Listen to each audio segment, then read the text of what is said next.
Kuringana na uhoro uria wikiritwo mukonde ni county commander wa Kiambu, ekuirwo cio mararumirirwo ni maabitha a ugaceru kuma mwena wa Nairobi kuria marabanga gutabania wiki nae. We were acting on information that there was a gang of 5 who were in a motor vehicle and were intending to commit a robbery here in Kiambu.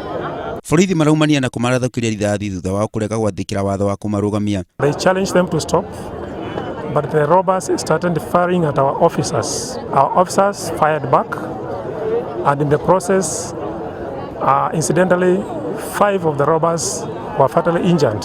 Borithi oho ni mahithukitie mucinga muthemba wa pistol, revolver, rithathi 5 oho na matharaita mangi. Mũmbunge wa Kiambu Jude Jomo ni acokirie borithi ngatho ni kuhiũha guthatia wikinaĩ ucio na oho agathingata aikari mwena ucio kuheana uhoro wa wikinaĩ kuri thirikari.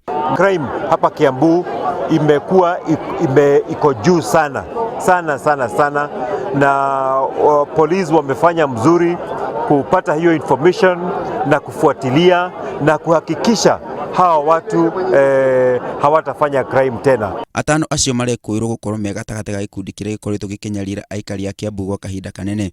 Ngiribotera Inooro TV, njitagwo Simon Macharia wa Wangui.